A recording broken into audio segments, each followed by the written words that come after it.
You know what's funny? The moment you stop chasing people, they suddenly start noticing you.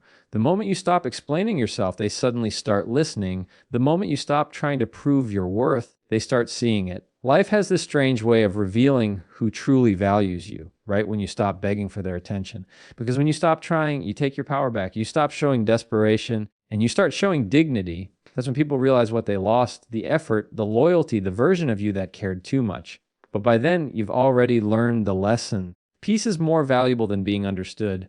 Detachment is often misunderstood. People think it means you've stopped caring or that you've become cold, emotionless, or disconnected from the world. But in truth, detachment isn't about giving up. It's about growing up.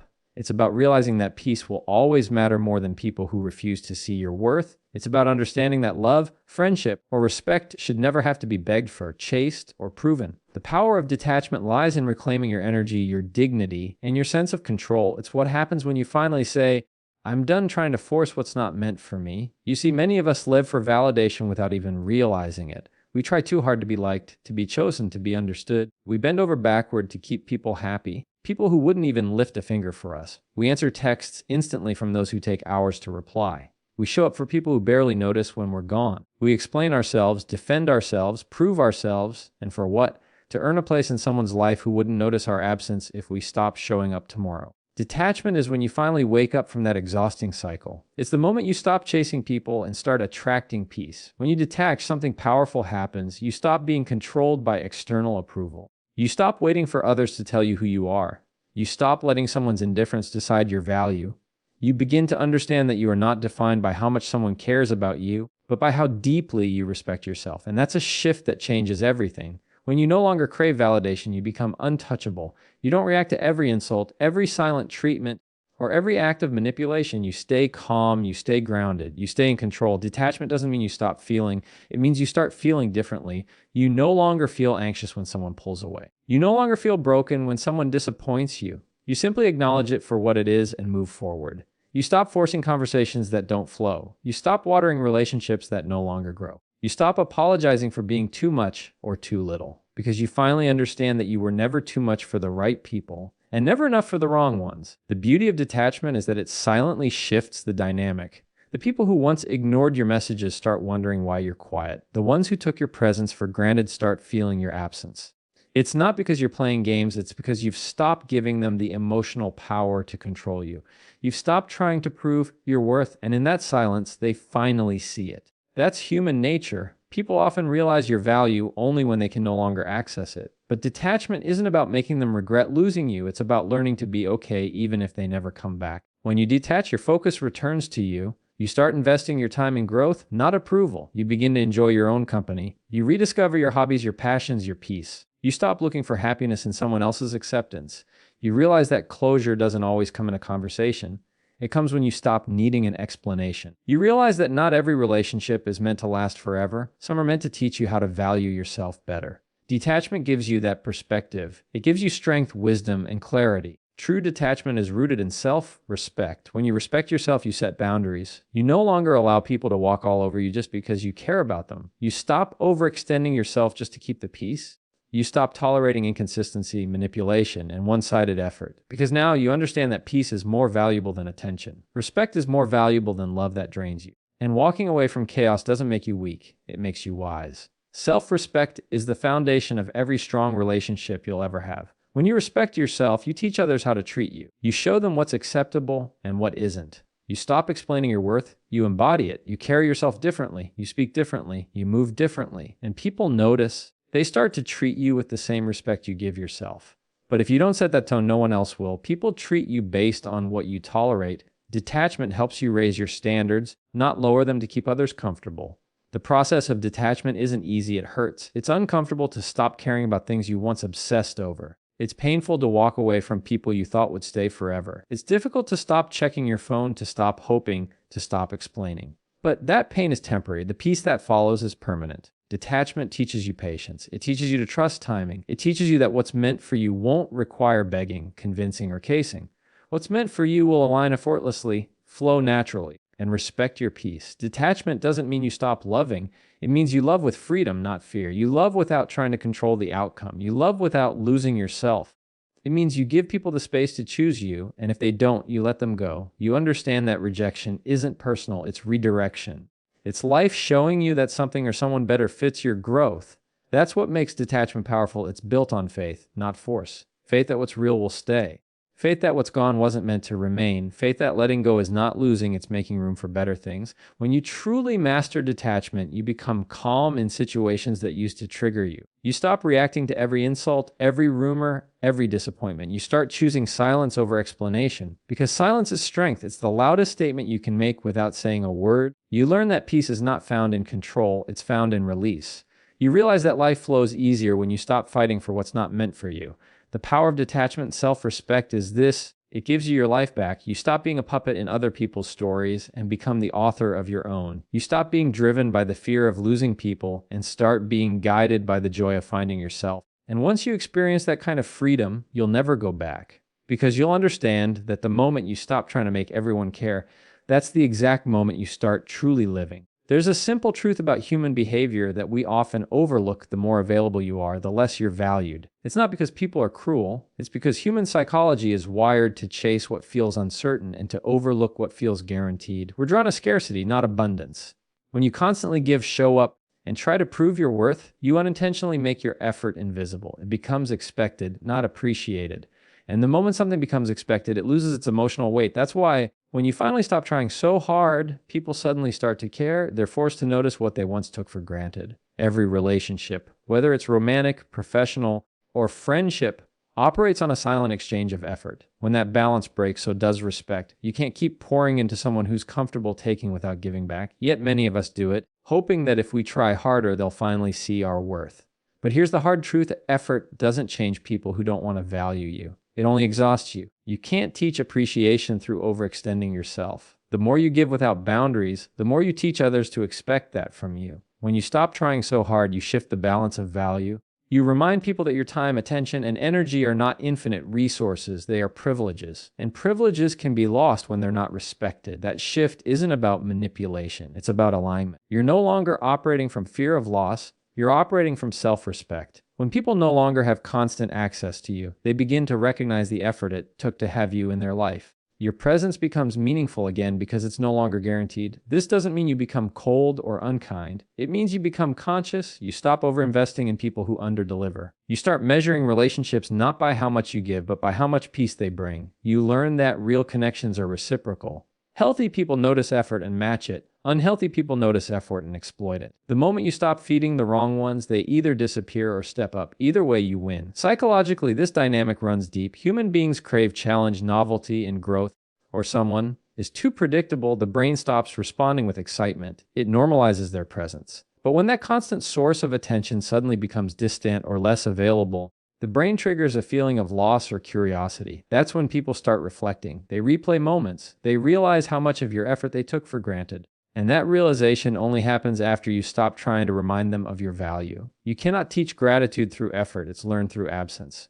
You've probably experienced this before. You stop texting someone first, and suddenly they check in. You stop over-explaining yourself, and they start asking questions. You stop offering your time freely, and they begin to value it more. Why? Because energy has value. And value is only seen when it's no longer handed out without cost. The moment you pull your energy back, people are forced to evaluate what they've been receiving. It's not about playing hard to get. It's about remembering that your worth doesn't depend on someone else's attention span. There's also an emotional reason why people start caring when you stop trying. Effort communicates need, and need creates imbalance. When you're the one always reaching out, always initiating, always fixing, you unconsciously place yourself in a lower emotional position. You give others the power to decide when and how they'll respond. Detaching from that pattern isn't about ego. It's about restoring equilibrium. You're not begging for a seat at their table anymore. You're building your own. And the most beautiful thing happens when you do. Your silence starts to speak. The absence of your effort becomes louder than all your words ever were. People feel it. They sense it. They remember the consistency you once brought, and they begin to miss it. Not because you've played a game, but because your energy was genuine, and genuine energy leaves a mark. When someone loses access to it, they start to realize that not everyone gives the way you did. The psychology of effort and value teaches us a powerful lesson. You can't be truly appreciated until you're no longer easily available. The more accessible you are, the less room there is for curiosity, respect, or pursuit. And when you pull back, not out of anger, but out of self-awareness, You allow others the opportunity to step forward. Some won't, and that's okay. The ones who matter will. The ones who truly value you will meet your energy halfway without being asked to. But you must remember, this isn't about withdrawing love to punish others. It's about withdrawing effort to protect your peace. It's about teaching through silence instead of speech. You don't owe endless explanations to people who ignore your presence. You don't owe loyalty to those who only appreciate you when you stop giving it. When you stop trying, you stop negotiating your worth. You stop proving, chasing, or performing. You give others the freedom to show their real intentions, and you give yourself the freedom to walk away from what no longer serves you. It's natural to want to be seen and appreciated. That desire isn't wrong. It's human. But it becomes unhealthy when your effort turns into a plea. When every act of kindness is a way to buy attention. When every word, every favor, every compromise becomes a silent cry for validation. That's when you must pause and remind yourself the right people don't need to be convinced. They will recognize your value without you having to audition for it. The wrong ones will always make you question if you're enough. The truth is, you are enough. You always were. You just gave your energy to people who didn't know what to do with it. So learn the art of balanced effort. Give, but don't overgive. Care, but don't chase. Be kind, but don't be available to disrespect. Effort should be mutual, and love should never feel like labor. When you stop trying so hard to make people care, the ones who truly do will make the effort themselves. And the rest, they'll fade away. Not because you lost them, but because you outgrew the need to keep proving yourself. That's the psychology of effort and value. When you stop trying to be everything for everyone, you finally start being something for yourself. You become peaceful, confident, and self-assured. You no longer measure your worth by reactions, you measure it by peace. And that's when people start to care, not because you demanded it, but because you finally stopped trying so hard to earn it. Letting go is one of the hardest lessons life will ever teach you, because we're wired to hold on to people, to memories, to explanations, to what could have been. We cling to the hope that maybe if we just try a little harder, things will go back to how they were. But the truth is, holding on doesn't fix what's broken. It just keeps you stuck in the pain. When you let go, you don't lose. You release the weight that's been holding you down. And only when your hands are free from what's hurting you can you reach for what's meant for you. Letting go is not about giving up. It's about accepting that some things are beyond your control. You can't force someone to love you. You can't make people see your worth. You can't change how someone treats you if they don't want to change. The moment you realize that, you stop trying to control outcomes and start trusting life's timing. You stop asking, why me? And start saying thank you for the lesson. Because every ending, no matter how painful, carries a hidden gift, the gift of clarity. When you hold on too tightly to something or someone that's not meant for you, you block new blessings from finding you. You stay trapped in a cycle of frustration and disappointment, replaying the same story over and over, hoping for a different ending. But life doesn't move through resistance, it moves through release. When you let go, you create space for healing. You create space for peace. You create space for better things to enter. Sometimes what you're afraid to lose is exactly what's keeping you from growing. Letting go requires faith. Faith that what's meant for you won't need to be forced. Faith that even if you don't have all the answers, life will still unfold in your favor. Faith that endings aren't punishments, they're redirections. You can't receive what's next while holding on to what's gone. You can't rise while carrying the weight of what you were meant to outgrow. That's why letting go is an act of courage. It's not weakness, it's wisdom. It's saying, I choose peace over pain. I choose healing over history. I choose myself. There's power in walking away quietly, not in anger, not in bitterness, but in peace. When you can leave without needing to prove your point or get closure, that's emotional maturity. Because closure doesn't come from other people. It comes from understanding that you deserve better. You stop chasing apologies from people who aren't sorry. You stop waiting for explanations that won't change anything. You stop trying to fix situations that only broke you. And when you finally do, you realize something profound. Peace was never in holding on. It was in letting go all along. Sometimes the reason you're so tired isn't because you've done too much. It's because you've been holding on too long. You've carried the weight of old relationships, old mistakes, old disappointments, and self-blame that no longer belong to you. And the moment you decide to release it all, you feel lighter. Not because the past disappears, but because you stop letting it define you. You stop letting it control your emotions, your choices, and your worth. Letting go isn't forgetting, it's forgiving, it's forgiving.